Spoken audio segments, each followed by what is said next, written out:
It made me feel humiliated. Navy veteran Braxton Smith says his encounter with JSO task force members scared him from start to finish.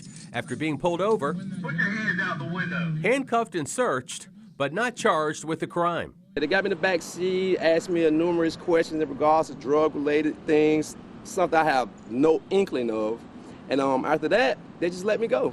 We wanted to know more about drivers' rights in a situation like this and what motorists should and should not do. In these communities, people are getting pulled over sometimes daily, weekly, and I can't help but obviously empathize with that.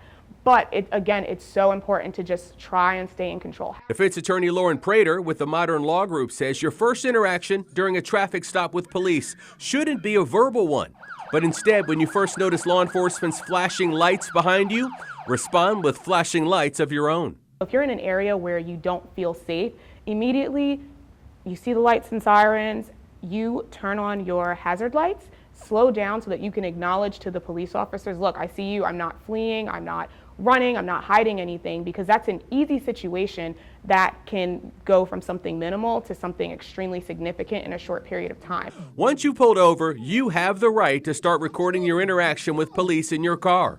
But lawyers say it's important to be careful not to let your cell phone interfere with their police investigation. Propping your phone up, having your phone in your lap, all things that are fine. If the officers say show you your hands, the last thing you want to do is have that phone up and be in the officers' faces or taunt the officers, because again, that's a battle you're not going to win. Respectfully, discreetly even, have your phone there, have it on record. In Smith's case, he says JSO task force members searched his car without consent and even turned off his cell phone. Lawyers suggest drivers never consent to a search of their vehicles, but if you're asked to get out of the car, officers do have the right to pat down your clothing if they suspect you're carrying a weapon.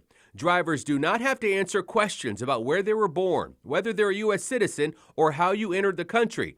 You have the right to remain silent. Lawyers say stay calm, comply with the officer's commands, even if you believe the officer's actions are wrong. If an officer stops you because of reasonable suspicion of a traffic violation, if they've seen you commit any type of violation, whether it's misdemeanor or what have you, at that point you do have an obligation to essentially comply with his orders.